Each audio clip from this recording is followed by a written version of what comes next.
ഈശ്വര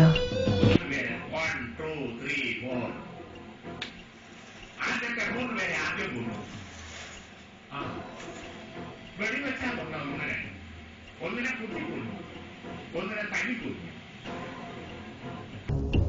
എല്ലാത്തിനും കുത്തും ഞാൻ. 4 മാസമായിട്ട് കത്തിക്ക് റെസ്റ്റാണ്. ഇനി ആ റെസ്റ്റ് കൊടുക്കൂല. നേരത്തെ കുത്തും ഞാൻ.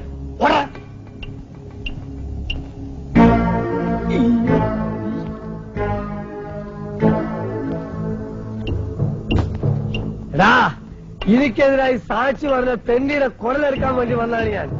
ആഹാ, എടാ പട്ടാളത്ത് പോയി പൊളിച്ച് അനന്താ ധൈര്യം പുറത്തിറങ്ങടാ. തെറ്റ് ഇന്ന് തന്നെ അവസാനമായിരിക്കും.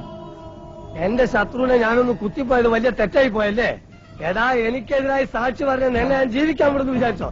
കരടാ പട്ടി. പറയുകയാണ്, ഞങ്ങൾ ലിസ്റ്റിട്ട് ആളെ കൊന്നിട്ടുണ്ട്, 1, 2, 3 വെട്ടിക്കൊലപ്പെടുത്തിയിട്ടുണ്ട്, വെടിവെച്ച് കൊന്നിട്ടുണ്ട്, കുത്തിക്കൊന്നിട്ടുണ്ട് എന്ന്.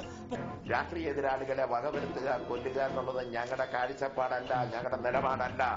ചന്ദ്രശേഖരന്റെ കാര്യത്തിലും അതെ, ആരുടെ കാര്യത്തിലും അതെ. ഞാൻ പറഞ്ഞത് തന്നെ. താങ്കൾ പറഞ്ഞതൊന്നുമല്ല, താങ്കൾ പറഞ്ഞതെല്ലാം താങ്കൾ ഇപ്പോൾ പിൻവലിച്ചിട്ടാണ് സംസാരിച്ചത്. ചുമ്മാ ഇരിക്കുന്നത്. ഇപ്പോ വലിയ വാചകമടി മാത്രമാണ് നടത്തിയത്. അല്ല, അത് തമാശ മോനെ. പോട്ടെ, കൂടുതലൊന്നും നാട്ടിക്കരുത്. പിന്നെ കാണാം. കമ്മ്യൂണിസ്റ്റ് പ്രസ്ഥാനത്തിന്റെ ചരിത്രം പറയാൻ ഞങ്ങളെ ആരും നിങ്ങൾ പഠിപ്പിക്കണ്ട. കാരഗ്വയിലെ ഒട്ടേകയെ പുറത്താക്കി കുത്തക മുതലാളിമാരായ അമേരിക്ക ഒരു പാവ ഗവൺമെന്റ് സൃഷ്ടിച്ചു. റുമേനിയയിലും മറ്റൊന്നല്ല സംഭവിച്ചത്. ജർമ്മനിയെ നിങ്ങൾ തകർത്തു.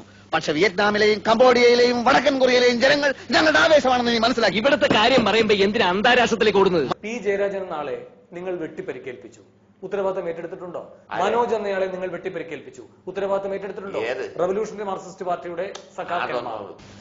കുറെ കാലമായി കേൾക്കാൻ തുടങ്ങിയിട്ട്. എന്ത് പുല്ലാണ് അതിന്റെയൊക്കെ സായുധ വിപ്ലവം. ഒരു തോക്ക് നീ കണ്ടിട്ടുണ്ടോ?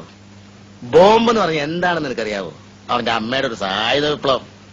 എടാ, മേലാങ്ങാതെ ഉരുട്ടി ഉരുട്ടി വിഴുങ്ങലല്ല നിന്റെയൊക്കെ രാഷ്ട്രീയം. അളിയ കഴുതേ, ഇനി നീ ഇവിടെ രാഷ്ട്രീയം പറഞ്ഞ് കേട്ടാൽ ഇട്ടിച്ചതിന്റെ അസ്ഥിയാണ് ഓടിക്കും. Bloody fool.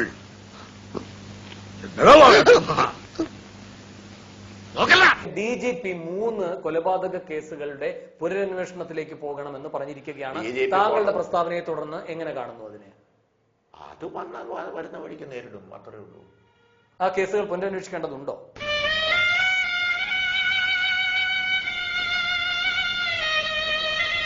ഇനിയിപ്പോ ശവം പോയിട്ട് ശവത്തിന്റെ ഒരു അസ്ഥി പോലും നമുക്ക് കിട്ടില്ല.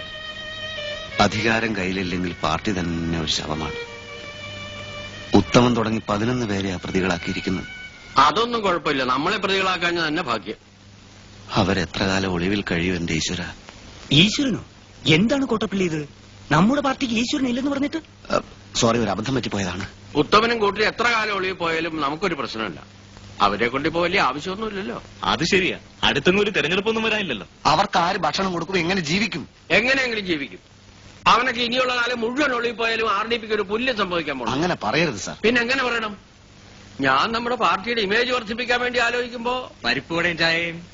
വരും. ഈ പരിപ്പോടെയും ചായയും കഴിച്ചു കഴിയുമ്പോ എന്തെങ്കിലും ഒരു പോമഴി തോന്നും.